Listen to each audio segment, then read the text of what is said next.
Assalamualaikum warahmatullahi wabarakatuh. Innal hamdalillah allazi a'tana al-madaratil amal amali as-salihah wa yaskuna biha ila bisakil jannah. Salatullahi salamuhu daiman ala khairul bariyah wa ala alihi wa tabi'ihi al-kiramil barah amma ba'd. Subhanallah, alhamdulillah, wa la ilaha illallah, wallahu akbar. Allahumma salli ala sayyidina Muhammad wa ala ali sayyidina Muhammad. Alhamdulillah sahabat Surya, kita berjumpa lagi di acara obrolan Surya, subuh ceria dan barokah. Mudah-mudahan di kesempatan subuh hari ini Allah Subhanahu wa taala senantiasa lindungi kita. Allah Subhanahu wa taala senantiasa menjadikan setiap langkah-langkah kita menjadi amal ibadah. Untuk kesempatan subuh hari ini ada obrolan apa nih untuk menemani sahabat Surya di rumah? Assalamualaikum sahabat Surya. Waalaikumsalam warahmatullahi wabarakatuh. Abi, di kesempatan subuh hari ini kita akan berbincang tentang alam barzah. Alam barzah. Karena yang kita semua tahu, ada beberapa alam di kehidupan manusia seperti alam ruh, alam rahim, alam dunia, alam kubur, dan alam akhirat. Nah, bagaimana sih kehidupan di alam barzah itu? Apakah sama kehidupannya seperti di dunia atau berbeda? Ya. Jadi kita akan membahas tentang alam kubur ya. Alam kubur, karena barzah itu bukan alam, tapi barzah itu dinding pemisah. Di Quran disebutkan beberapa kali, seperti Allah Subhanahu wa taala menerangkan tentang pemisahan antara air laut dan air tawar. Itu juga kata barzah yang dipakai. Jadi barzah itu sebuah dinding untuk memisahkan dua alam, dan dinding itu tidak terlihat, tidak nampak dinding itu. Seperti air laut dan air tawar, kita tidak bisa melihat dindingnya sebelah mana, tapi habitat antara air laut dan air tawar berbeda, dan satu sama lain tidak bisa berpindah tempat. Nah, untuk barzah sendiri, untuk pembahasan subuh hari ini yang dikaitkan dengan alam kubur, itu pemisah, dinding pemisah yang tidak nampak, tidak bisa dilihat, untuk memisahkan antara alam kubur dan alam dunia. Jadi memisahkan alam dunia dan alam kubur, juga alam kubur dan akhirat. Nah, itu ada barzahnya. Jadi alam kubur itu dipisah dari dua alam, antara alam sebelumnya yaitu alam dunia dan alam sesudahnya yaitu alam akhirat. Ada yaumul mahsyar, ada yaumil jadi bukan mizan. Bukan antara alam dunia dan alam kubur aja ya, Bi? Bukan. Jadi pemisah antara alam sebelumnya dan alam sesudahnya, itu namanya barzah, dinding pemisah. Sedangkan alamnya sendiri, tempatnya sendiri namanya alam kubur. Nah, alam dunia ada barzah, dipisah, ininya alam kubur. Alam sesudahnya juga ada barzah pemisah, yaitu alam dari alam akhirat. Akhirat itu alam akhir yang sudah tidak ada akhir lagi. Surga neraka itu paling akhir sudah. Nah, sahabat Surya, kita akan membahas tentang alam kubur. Alam kubur. Siapa sih yang bisa masuk alam kubur? Yaitu orang-orang yang sudah menemui ajalnya. Ajal itu tidak bisa di-request dipercepat ya. Tidak bisa di-request dipercepat, tidak bisa nantilah ditolak-tolak. Allah Subhanahu wa taala berfirman, andaikan kau berlindung di balik benteng yang begitu kokoh, ajal itu tetap akan ada, akan menghampiri, dan yakini setiap langkah kita berkaitan dengan ajal kita. Dan ketika ajal itu sudah waktunya, maka tidak bisa diundur, diminta dipercepat. Hari itu datang, maka hari itu.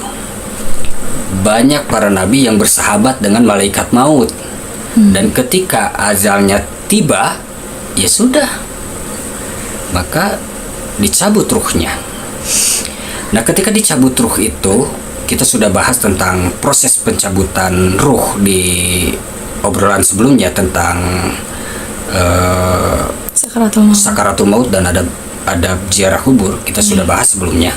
Jadi ketika ruh itu keluar, mata ini mengikuti arah ruh keluar, ruh kita keluar mengikuti matanya. Makanya rata-rata orang yang meninggal itu melotot karena melihat ruhnya keluar, maka disunahkan ditutup matanya. Nah, ketika keluar itu ada dua malaikat nih. tergantung amaliyah ibadah kita. Apakah kita disambut dengan malaikat rahmah untuk menyambut ruh kita atau malaikat azab? Ketika kita disambut oleh malaikat rahmah, ruh kita dibawa tuh. Di langit pertama kita sudah disambut oleh para malaikat yang sudah berbaris dari alam dunia untuk menyambut ruh kita. Disambut, diberikan salam dan pujian-pujian atas amaliyah kebaikan kita dan ketaatan kita kepada Allah Subhanahu wa taala. Bahkan diperkenankan terus sampai melewati langit ketujuh. Ketika sudah melewati langit ketujuh, maka dipersilahkan kembali ke kuburnya, ke alam kubur. Dan datang dua malaikat. Datang dua malaikat yang kita kenal, malaikat Munkar alaihissalam dan Nakir alaihissalam. Munkar wa Nakir akan menghampiri. Bagaimana sih sosok malaikat Munkar dan Nakir? Bahkan dalam sebuah riwayat, ketika sandal itu terdengar beberapa langkah, ada yang menyebutkan dalam riwayat 7 langkah, itu malaikat Munkar Nakir datang.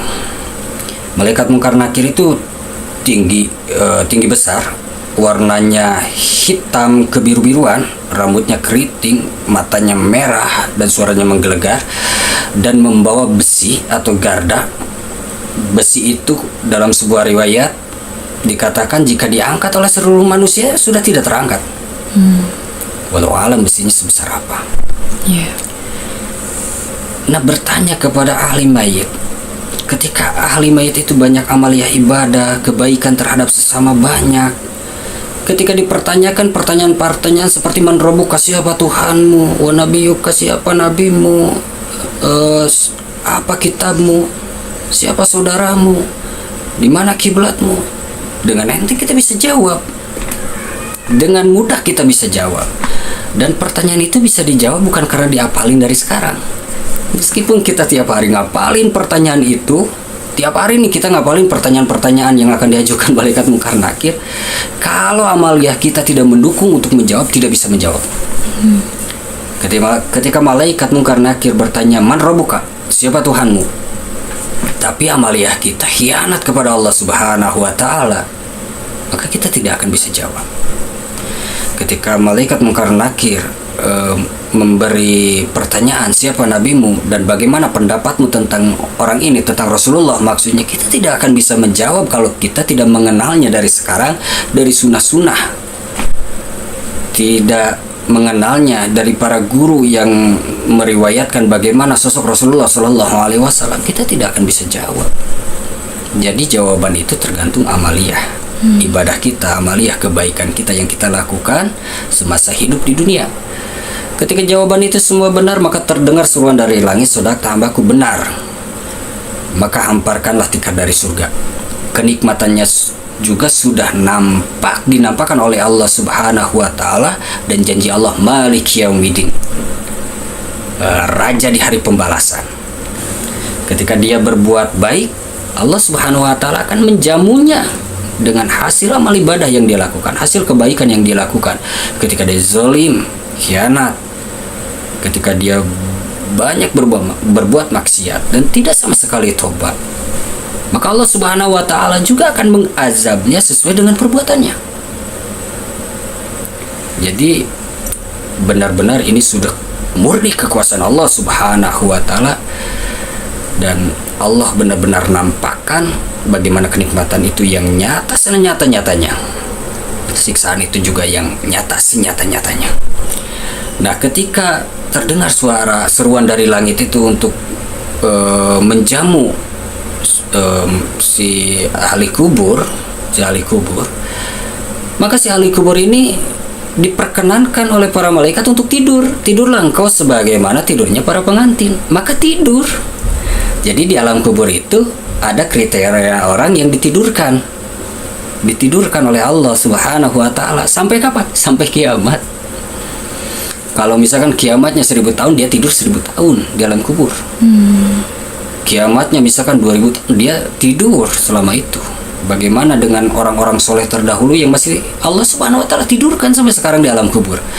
Cuma perbedaannya, orang yang Allah Subhanahu wa taala ridhoi karena dia amaliyah ibadahnya bagus, kebaikan terhadap sesama bagus, kebaikan terhadap alam bagus, dia tidur itu Allah nampakkan surga di dalam mimpinya. Dinampakkan surga setiap hari di dalam mimpinya. Jadi dia mimpi di surga terus. Mimpi indah ya, Bi. Mimpi indah terus. Surga itu kan belum bisa dipandang dengan mata, belum bisa dirasakan oleh jasad ini, dan bahkan terlintas di hayal pun bagaimana keindahan surga. Kita tidak bisa menggapai dengan imajinasi kita bagaimana, saking indahnya. Orang yang ditidurkan ini, dia dengan keridhaan Allah Subhanahu wa Ta'ala, dia mimpi masuk surga. Diperkenankan, diperlihatkan surga dalam mimpinya ketika tidur. Begitu indah, dan ketika bangun itu serasa sebentar. Antara dia tidur sampai kiamat itu tahu-tahu sudah diserukan bahwa malaikat Israfil alaihissalam meniupkan sangkakala dan dibangkitkan. Antara pas kematian dan dia ditidurkan itu sebentar, serasa sebentar, saking nikmatnya. Dan perbedaan untuk manusia yang penuh dosa itu ketika ruhnya dibawa, pintu langit pertama sudah tertutup. Tidak layak ruh bau busuk ini diangkat ke langitnya Allah Subhanahu wa Ta'ala. Maka kembalikanlah ke alam bumi, ke kubur. Malaikat tidak mengantarnya lagi ke alam kubur, tapi langsung dilempar dari atas langit ke jasadnya sampai tulang belulangnya bersilangan, saking kerasnya. Lalu datang malaikat yang sama, Munkar wa Nakir, dengan wujud yang sama. Dia bertanya dengan pertanyaan yang sama, tapi orang zalim ini tidak bisa menjawabnya. Maka habis sama malaikat itu, dipukul sama malaikat itu, dan sama juga ditidurkan. Tapi tidurnya berbeda. Apa tidurnya? Ketika ditidurkan, kuburannya menyempit sampai tulang-tulangnya remuk. Nggak mau pakai tikar dari surga lagi. Enggak, karena orang zalim. Kuburannya menyempit dan dihembuskan api dari dalam neraka. Jadi kuburannya itu menyala, membara. Dibakar hangus itu wujudnya, jasadnya. Dan setiap hari dinampakkan neraka tempat dia nanti. Bayangkan coba, kita aja yang di alam dunia mimpi sesaat, mungkin beberapa jam atau beberapa menit kita mimpi buruk, secepat itu kita bangun. Kenapa? Karena mimpi buruk. Ini di alam kubur ditidurkan, terus tempat tidur kita dibakar, dipersempit sampai tulang kita rebuk. Habis itu kita mimpinya mimpi neraka terus, dan tidak bisa bangun. Tersiksa sekali, sangat tersiksa. Setelah itu sama juga dibangkitkan ketika malaikat Israfil alaihissalam meniupkan sangkakala untuk dibangkitkan. Dan sungguh terpukul orang yang zalim ini ketika dibangkitkan, karena dia meyakini akan hisaban Allah dan balasan Allah dan tempat dia nanti. Nah, itu jadi kriteria pertama untuk manusia yang Allah Subhanahu wa Ta'ala tidurkan. Ada tidurnya nikmat, ada tidurnya penuh azab. Nah, ketika di alam kubur ini, malaikat Munkar Nakir ada yang malu-malu nih bertanya. Malu-malu. Ini malaikat Munkar Nakir tuh dari kejauhan dia tidak mau mendekat si ahli mayit ini, si ahli kubur. Sampai ahli kuburnya bingung. Kenapa dua malaikat ini yang dijanjikan Allah Subhanahu wa Ta'ala bertanya dari kejauhan?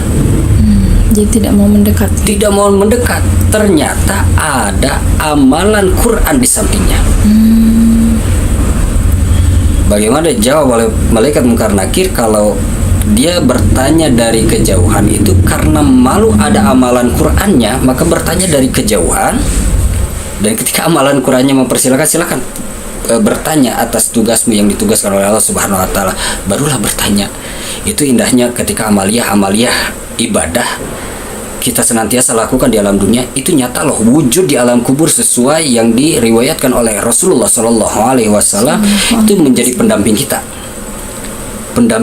Amaliyah kebaikan itu menjadi pendamping kita dengan wujud yang begitu indah, mendampingi kita di alam kubur.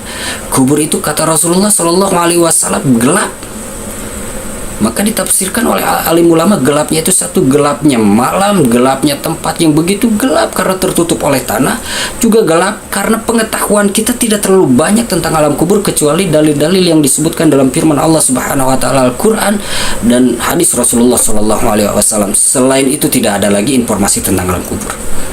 Jadi kita tidak bisa menjangkau lebih jauh kecuali kita bertanya kepada guru kita untuk menjelaskan dalam firman Allah Subhanahu wa taala dan hadis Rasulullah sallallahu alaihi wasallam tentang alam kubur itu tersendiri. Jadi malaikat juga ada yang malu-malu karena amalia ibadah kita. Bahkan orang yang senantiasa zolim juga itu amaliyahnya akan mendampingi dengan wujud yang begitu menyeramkan. Sudah tempat gelap, malaikatnya malaikat bengis-bengis, terus Tempatnya wujudnya sangat menyeramkan juga, ditemani dengan amalia buruk yang ya, apa namanya, yang mengerikan. mengerikan, menyeramkan, kesiksa tuh sampai kiamat kita nungguin itu, Ditemani sama ditemani itu. Mudah-mudahan kita dijauhkan dari fitnah kubur. Amin ya Allah ya rabbal alamin. Nah, itulah jadi perbedaan antara kehidupan alam dunia dan alam kubur. Juga perbedaan antara alam kubur dan barzah itu apa? Jadi barzah dindingnya, sekatnya. Jadi dinding yang tidak terlihat, tidak nampak untuk memisahkan satu alam dengan alam yang lainnya. Itu barzah. Tempatnya sendiri dinamakan alam kubur. Abi, apakah orang yang meninggalnya tidak bisa dikuburkan?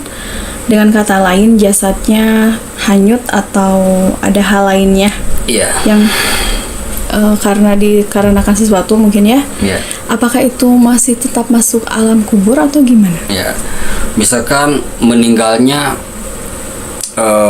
hanyut, Ya, jasadnya tidak ditemukan.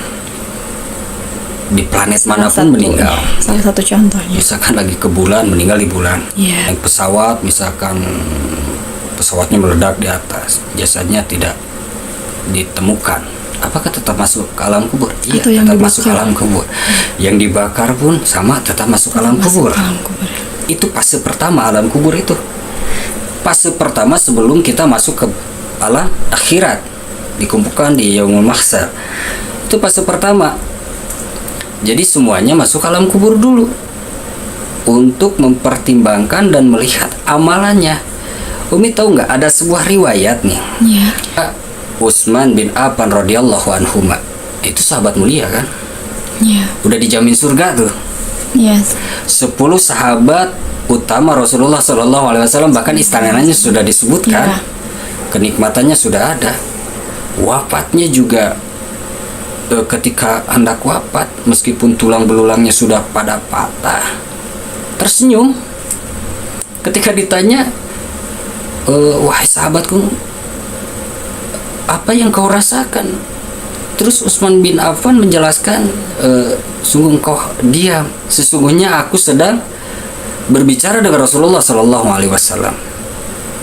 Rasulullah Sallallahu Alaihi Wasallam bertanya kepada aku, wahai Utsman, apakah engkau ingin berbuka puasa di tempatmu atau di tempatku? Maka Utsman bin Affan menjawab, aku ingin berbuka puasa di tempatmu. Akhirnya Utsman bin Affan itu meninggal sebelum maghrib. Indahnya, Pada saat bulan Ramadan. indahnya wafatnya seorang sahabat Rasulullah Sallallahu Alaihi Wasallam. Rasulullah langsung datang menawarkan semua itu. Utsman bin Affan ini dermawan, ahli ibadah, tidak putus tahajud. Ya. Rasulullah Shallallahu Alaihi Wasallam sudah menjamin keselamatannya nanti di akhirat, tapi masih menangisi alam kubur. Maka diriwayatkan oleh Hani radhiyallahu anhuma, seorang khadim dari Utsman bin Affan radhiyallahu anhuma ini. Utsman bin Affan itu setiap melewati sebuah pekuburan, Utsman bin Affan itu selalu nangis terisak-isak, bahkan janggutnya itu sampai basah. Maka Hani radhiyallahu anhu ini bertanya, wahai Utsman bin Affan, apa yang kau tangisi? Utsman bin Affan menjelaskan, aku menangisi tentang kubur. Bukankah engkau telah dijamin oleh Allah dan Rasulullah Sallallahu Alaihi Wasallam Memang aku telah dijamin oleh Rasulullah Sallallahu Alaihi Wasallam, tapi tidak dijamin atas keselamatanku di dalam kubur. Bayangkan seorang sahabat mulia. Iya. Kubur ini, menurut Rasulullah Sallallahu Alaihi Wasallam, ketika selamat di kubur, maka akan mudah selanjutnya. Ketika diazab di kubur, maka akan sulit untuk alam-alam selanjutnya. Seorang sahabat yang mulia, Utsman bin Affan radhiyallahu anhuma, meratapi, menangisi tentang kubur. Kubur itu nggak ada teman lagi kecuali amalan langsung kita. Amalan langsung kita. Kita lewat kuburan malam-malam. Malam-malam kita lewat kuburan, begitu menyeramkan. Iya. Sepi, Gelap. cuma lewat ya, ini cuma lewat. Yang suatu saat kita dikubur di situ dengan pakaian yang sama, kain kafan. Makanya ketika mati itu kita nggak pakai jas, nggak pakai gaun pengantin. Bagi seorang muslim itu pakai kain kafan. Harta yang membawa kita ke kuburan, harta itu akan balik lagi, tidak ikut ke dalam kubur menemani kita. Harta yang kita usahakan berpayah-payah itu tidak ikut. Keluarga, sebagaimanapun cintanya keluarga terhadap kita, ketika dikubur mereka pulang. Iya. Yang setia apa? Ya amal Ibadah. Nah, kita yang tertipu itu apa? Ini yang akan setia, ini kita sia-siakan di alam dunia. Yang kita kejar-kejar, yang pasti pulang kembali itu ke rumah, keluarga pulang kembali ke rumah, harta akan dibagiin, ditinggalkan. Ini yang kita belain mati-matian. Iya. Makanya jangan sampai tertipu. Kita berusaha mencari nafkah, berusaha mencari harta, carilah di jalan halal, juga niatkan ibadah karena Allah Subhanahu wa taala. Jangan kita mengejar sesuatu hingga kita lalai terhadap ibadah. Bahkan di alam kubur itu, di alam kubur, bagi ahli sholat pun akan diazab. Bagi ahli sholat akan diazab. Yang suka sholat masih diazab. Kenapa tuh, Bi? Sholatnya yang lalai. Sholat lalai. Seperti apa sholat lalai? Nanti di alam kubur itu ada namanya ular, namanya itu Sujaul Akro. Sujaul Akro itu ular yang akan menyiksa orang-orang yang lalai dalam sholat. Dia kerjain sholat tapi lalai dalam waktu. Jadi akan datang ular itu. Seandainya ular itu bisanya disebar atau bisanya tertetes di alam dunia ini, di tanah dunia ini, maka seluruh tumbuhan tidak akan tumbuh. Saking berbisanya. Juga memiliki dua bola mata yang diciptakan Allah Subhanahu wa taala dari api. Dan Sujaul Akro ini memiliki kuku terbuat dari besi dan baja, dan kukunya itu sepanjang sehari perjalanan. Bayangkan kalau sehari perjalanan dari sini kemana? Panjang banget. Dari sini ke Jakarta nyampe tidak? Sehari perjalanan, kukunya saja. Dan dia akan menyiksa si ahli mayit yang lalai sholat ini sampai hari kiamat. Satu patukannya maka si ahli mayit akan terbenam 70 hasta. Satu kali patukan. Bagaimana ini dipatuknya tiap hari sampai hari kiamat? Subhanallah. Akulah Sujaul Akro yang akan menyiksa kalian yang melalaikan sholat subuh hingga lalai terbit matahari. Itu yang melalaikan ya, Melalaikan bukan yang meninggalkan. Bukan meninggalkan. Yang melalaikan sholat zuhur sampai ke asar, yang melalaikan sholat asar sampai ke maghrib ke isya, lalai dalam waktu, maka akan datang Sujaul Akro untuk menyiksa. Ular yang begitu menyeramkan, dan itu akan nampak bagi orang-orang yang lalai dalam sholat, apalagi ditinggalkan. Lalai saja diazab. Jadi kriteria-kriteria yang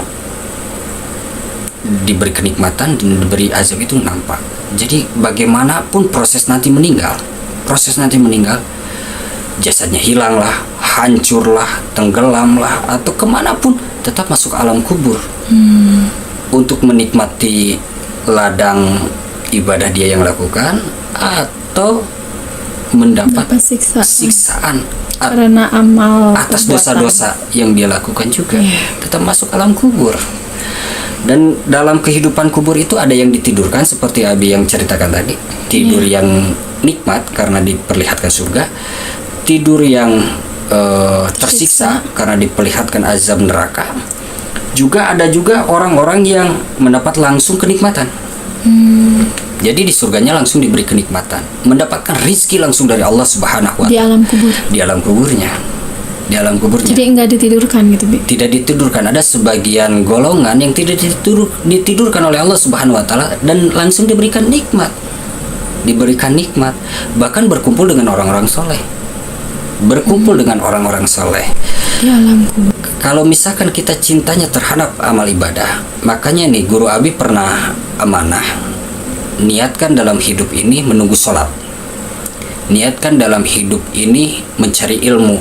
Nah, ketika kita meniatkan dan mencintai kedua ini amanah dari Guru Abi nih. Ketika kita meninggal, ilmu kan harus terus dicari tuh. Iya. Ketika kita diwafatkan, Allah bangkitkan sesuai kecintaan kita. Maka dikumpulkan dengan ahli-ahli ilmu. Misalkan lagi belajar fikih nih, dibangkitkan, habis meninggal dikumpulkan sama ahli-ahli fikih. Kita belajar fikih lagi dengan penuh kenikmatan, mendapat rizki langsung dari Allah Subhanahu wa Ta'ala. Itu indahnya. Tapi ada juga yang mendapat azab langsung dari Allah Subhanahu wa Ta'ala. Tidak ditidurkan tapi langsung menerima azab. Seperti riwayat yang diriwayatkan dari hadis Rasulullah SAW ketika Isra wal Mi'raj. Rasulullah melihat di kuburnya seseorang itu ada yang sedang mencakar-cakar wajahnya, kukunya terbuat dari baja, dan dia mencakar-cakar wajahnya sampai habis wajahnya, tinggal tulang belulang. Rasulullah SAW menjawab, bertanya kepada malaikat Jibril alaihissalam, apa yang dia lakukan sampai siksanya seperti itu? Maka malaikat Jibril alaihissalam, itulah dosa untuk seseorang yang senantiasa bergibah, menceritakan aib saudaranya, menceritakan aib orang lain. Maka siksaannya itu dibuatkan kuku dari baja dan dia mencakar-cakar wajahnya sendiri sampai habis. Ketika habis diciptakan kembali, dicakar-cakar lagi. Setiap hari di alam kuburnya seperti itu. Terus menerus. Terus menerus azab itu diterima Sampai hari kiamat. sampai hari kiamat. Belum lagi kengerian-kengerian yang didapatkan di alam kubur. Dan Rasulullah SAW bersabda, tempat yang mengerikan itu adalah kubur. Makanya kita berlindung dari azab kubur selepas kita doa tahiyat, Allahumma inni a'udzubika min azabil qabri wa min azabin nar wa min fitnati mahyaya wa mati wa min fitnati masyihid dajjal. Kita berlindung dari kubur, azab kubur. Kita harus senantiasa berlindung dari azab kubur karena tidak ada jaminan kita bisa selamat. Nah, seperti itu. Ada yang dipertanyakan lagi? Dan gimana nih, Bi, dengan yang mati karena bunuh diri? Karena yang Umi tahu ya, Bi, orang yang meninggal karena bunuh diri itu jangan disolatkan. Dan bagaimana dengan kehidupan di alam kubur bagi orang-orang yang meninggal bunuh diri? Nah, bunuh diri itu ada dua bunuh diri. Ada yang langsung tokcer meninggal dan ada yang tidak meninggal. Ketika seseorang bunuh diri, tiba-tiba tidak jadi itu meninggal. Iya. Ada kan? Ada. Karena belum azal. Ya kan? Iya. Belum azal. Dan Allah Subhanahu wa Ta'ala masih memberi kesempatan untuk dia hidup, untuk memperbaiki amaliyah ibadah. Karena kehidupan ini soal yang harus diselesaikan dengan senantiasa mendekatkan diri kepada Allah Subhanahu wa Ta'ala. Dia sudah menenggak racun, tidak meninggal. Gantung diri, malah kalinya yang putus. Iya. Tiduran di rel kereta api, nggak ada kereta apinya karena udah nggak dilintasi kereta api kan. Jadi banyak hal yang gagal meninggal tuh, meskipun sudah nekat mau meninggal, gagal meninggal. Diberi kesempatan, satu karena belum ajal dan Allah memberi kesempatan untuk hidup. Yang kedua, bunuh diri, tokcer langsung meninggal. Iya. Meskipun misalkan jatah usia dia tuh sampai 70 tahun. Di usia 20 tahun dia bunuh diri. padahal jatahnya sampai 70 Oh, tahun. itu bisa ya. Dan dia meninggal tetap. Itu Rahman Rahimnya Allah, kasih sayangnya Allah. Kenapa coba? Misalkan ada yang bunuh diri sampai putus kepalanya. Putus kepalanya. Kepalanya di mana, badannya di mana? Kadar Allah, kudratullah, sunatullah sudah ditetapkan. Misalkan kalau dia tetap hidup tanpa kepala, aneh juga kan? Iya kan? Makanya kasih sayang Rahman Rahim Allah diwafatkan. Tapi bencinya Allah Subhanahu wa Ta'ala akan dinampakkan ketika dia di alam kubur. Makanya bagaimana siksaan orang-orang yang bunuh diri, bagaimana siksaan di alam kuburnya. Dia yang pertama akan setiap hari merasakan sakaratul maut bagi azabnya. Tahu kan sakaratul maut yang sebelumnya kita bahas? Sesuai riwayat dikatakan bagai ditusuk-tusuk 70.000 pedang. Itu Rasulullah Shallallahu Alaihi Wasallam. Nabi saja kesakitan. Terus Nabi Ibrahim alaihissalam meriwayatkan bagaikan kambing dikuliti hidup-hidup. Dikuliti hidup-hidup, dipisahkan antara kulit dan daging dan tulang. Rasanya seperti itu. Menurut sahabat radhiyallahu anhuma, bagaikan memasukkan pohon berduri dari telapak kaki, dikeluarkan dari mulut, ditarik sekeras-kerasnya sampai isi perutnya keluar dari mulut. Kargozari dari alim ulama, sakaratul maut sakitnya bagaikan kita menuruni pohon yang berduri dari atas langit ke bawah langit dalam keadaan telanjang. Sakitnya seperti itu, dan ini akan dirasakan oleh orang yang bunuh diri. Sakaratul maut itu akan dirasakan tiap hari, dan dia akan senantiasa melakukan hal yang sama yang dia lakukan ketika bunuh diri. Misalkan bunuh dirinya gantung diri, dia tiap hari gantung diri tuh di alam kuburnya. Tiap hari ambil tali gantung diri, sakaratul maut lagi, ambil tali gantung diri, sakaratul maut. Berulang-ulang seperti itu ya. Berulang-ulang seperti itu. Padahal sakaratul maut itu kullu nafsin dha'iqah. Dha'iqah itu hanya merasakan sesaat. Bagi manusia-manusia pada umumnya hanya merasakan sesaat. Habis itu tidak merasakan lagi. Bagaimana sakaratul maut ketika di zamannya Nabi Isa, ketika Nabi Isa alaihissalam membangkitkan di dalam kubur seseorang yang hidup di zaman Nabi Nuh. Dia bercerita tentang sakitnya sakaratul maut. Tentang sakitnya sakaratul maut, dan setiap manusia merasakan sakaratul maut dengan kadar yang berbeda-beda. Bahkan saking lembutnya ada yang seperti hanya dicubit. Nah, sakaratul maut yang dialami oleh orang yang bunuh diri ini dahsyat, menyakitkan dan pedih, dan dia akan rasakan setiap hari di alam kubur. Dia gantung diri, maka di alam kuburnya dia terus-terusan gantung diri dan merasakan sakaratul maut tiap hari. Berulang-ulang sampai hari kiamat tiba. Hari kiamat tiba, dan bukan sesaat. Terus-terusan. Itu azab yang akan diterimanya. Makanya kita harus berdoa kepada Allah Subhanahu wa Ta'ala. Setiap ada masalah, kita dekatkan kepada Allah Subhanahu wa Ta'ala. Kita berdoa kepada Allah Subhanahu wa Ta'ala agar setiap masalah yang kita hadapi, Allah permudah. Dan kita mengukur diri. Karena gini, sesuatu datang, kalau itu bentuknya peringatan, maka jalannya adalah tobat. Karena ini bukan ujian. Ujian itu diberikan sesuai kadar kemampuan. Kalau peringatan bisa di luar kadar kemampuan, maka jalan salah satunya adalah tobat. Ketika ujian yang datang, maka kita perbanyak ibadah dan doa kepada Allah Subhanahu wa Ta'ala. Mungkin kelas-kelas ini Abi dan Umi, mungkin yang datang itu bukan ujian, boleh jadi peringatan. Makanya selain daripada kita muhasabah, hasibu anfusakum qabla an tuhasabu, hitung diri kita sebelum Allah menghitung. Hitung diri kita. Oh iya, kita sering lalai, banyak hal-hal yang ditinggalkan. Kita bentengi dengan tobat, imbangi dengan ibadah.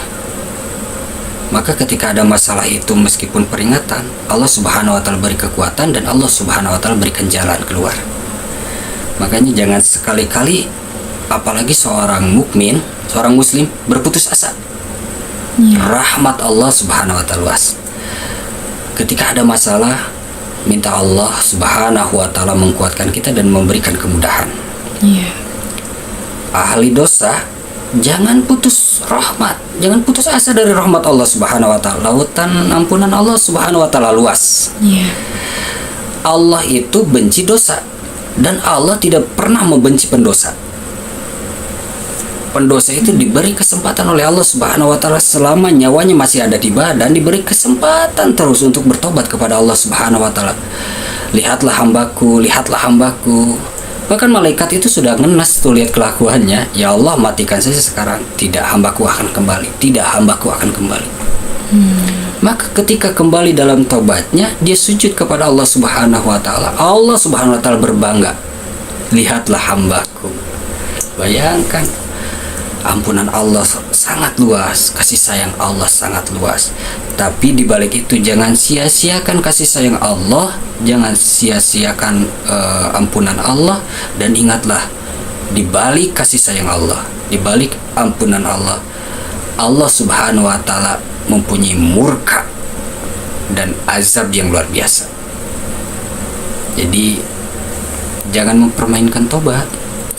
Jangan mempermainkan tobat. Ada lagi yang dipertanyakan? Nah, Abi, gimana cara agar kita terhindar dari fitnah, siksa, atau azab kubur? Nah, untuk terhindar dari fitnah dan siksa azab kubur, kita sudah diberi bocoran tuh. Makanya suka ada bahasa, apakah kita punya orang dalam? Jelaslah. Nah, jelaslah. Orang muslim itu punya orang dalam, Rasulullah Shallallahu Alaihi Wasallam, yang setiap saat meminta kepada Allah Subhanahu Wa Taala dalam segala apapun untuk umatnya, yang tidak dilakukan oleh nabi-nabi lain. Rasulullah Shallallahu Alaihi Wasallam meminta cara bagaimana umatnya selamat dari azab kubur. Diberikan wahyu oleh Allah Subhanahu Wa Taala. Bagaimana tata caranya biar terhindar dari zubil hazan, diberi bocoran, diberikan wahyu, dibocorkan kepada umatnya, ini loh 10 dosa yang harus kalian hindari agar bisa mendapat syafaat dan tidak masuk zubil hazan, suatu lembah yang ada di neraka, dan itu lembah kebinasaan, lembah kesedihan. Jadi Rasulullah Shallallahu Alaihi Wasallam senantiasa bertanya kepada Allah Subhanahu Wa Taala untuk kebaikan umatnya, untuk kebaikan kita semua. Selamat di padang mahsyar, ada beberapa kriteria: imamun adil, imam yang adil, pemuda yang senantiasa terpaut hatinya ke dalam masjid, yang diselamatkan dan mendapat naungan ketika di hari kiamat. Jadi banyak hal yang diberikan Rasulullah Shallallahu Alaihi Wasallam kepada kita sebagai umatnya. Salah satunya bagaimana cara ketika kita ingin terhindar dari fitnah dan azab kubur. Rasulullah Shallallahu Alaihi Wasallam bersabda, bacalah Quran surah Al-Mulk. Al-Mulk. Kedua, kita senantiasa berdoa kepada Allah Subhanahu Wa Taala setelah doa tahiyat. Ada doa yang kita meminta kepada Allah Subhanahu Wa Taala diselamatkan dari azab kubur. Jadi selain daripada amalan, kita doa dan kita memperbaiki amaliyah kebaikan kita, ketaatan kita kepada Allah Subhanahu Wa Taala dan Rasulullah Shallallahu Alaihi Wasallam. Kita perbaiki juga kebaikan kita terhadap sesama manusia. Kita perbaiki juga akhlak kita terhadap alam. Terhadap alam. Ingatlah Umi, tanah yang kita injak setiap saat itu ada yang berdoa, ada yang mengazab. Bagi orang-orang pendosa ini tanah itu mengazab. Ya Allah, percepat kematiannya. Ya Allah, percepat kematiannya agar aku bisa mengazabnya di alam kubur. Kita kan dikubur di tanah tuh, dan segala sesuatu yang di manusia itu diciptakan dari saripati tanah dan akan kembali ke tanah. Ketika dia berbuat zalim dosa, maka tanah itu meminta kepada Allah untuk mengazabnya. Makanya ada yang meninggal itu langsung dihimpit kuburnya, dihimpit tanahnya. Tapi juga ada yang meninggal sebelum meninggal itu orang-orang yang berbuat baik, banyak ibadahnya, didoakan tuh sama tanah, ya Allah, seandainya ajalnya sudah tiba, kami akan berkhidmat kepadanya, melayaninya. Makanya ketika meninggal, Kargozari dari alim ulama, si jenazah itu akan terasa nyaman bagai dipelukan ibunya. Bayangkan coba, bagai dipelukan ibunya, begitu nyamannya di alam barzah. Jadi itulah tata cara ketika ingin terlepas dari azab dan fitnah kubur. Satu, kita amalkan baca Quran surah Al-Mulk, terus kita berdoa kepada Allah Subhanahu wa taala. Ketiganya, kita memperbaiki ibadah dan akhlak kita. Mudah-mudahan kita semua sebagai muslim, sebagai mukmin, kita tidak takut. Jadi jangan takut dengan kematian. Tapi bagaimana caranya kita mempersiapkan kematian? Karena orang yang takut mati itu bukan takut kematiannya, tapi dia belum siap akan matinya. Belum siap akan matinya karena belum punya bekal untuk menghadapi hari setelah kematiannya. Untuk menghadapi hari setelah kematiannya. Ada azab yang akan dinampakkan, makanya belum siap. Ada lagi orang yang belum siap mati tapi sok-sokan berani mati. Itu konyol. Itu nantang namanya. Nah, mudah-mudahan kita sebagai seorang muslim, kita semua sahabat suriah di rumah, Allah Subhanahu wa taala berikan kekuatan kepada kita untuk istiqomah dalam taat kepada Allah Subhanahu wa taala, taat kepada Rasulullah sallallahu alaihi wasallam. Amin. Dan kita dijauhkan dari fitnah kubur, dijauhkan dari siksa dan azab kubur. Dan saudara-saudara muslim yang telah mendahului kita, Allah Subhanahu wa taala jauhkan dari siksa kubur. Amin. Jauhkan dari azab kubur, jauhkan dari fitnah kubur. Dan mudah-mudahan ketika dibangkitkan kita di yaumil mahsyar, di hari kebangkitan, mudah-mudahan kita dibangkitkan bersama idola kita semua, yaitu Rasulullah sallallahu alaihi wasallam. Kita dibangkitkan bersama Rasulullah sallallahu alaihi wasallam. Mudah-mudahan juga saudara-saudara kita yang ada di Palestina, setiap update sangat sedih dan kita tidak bisa ngapa-ngapain selain berdoa. Mudah-mudahan mereka ketika selamat kelaparan, ketika ada di tempat antara mati dan masih hidup besok, pilihannya selalu kematian.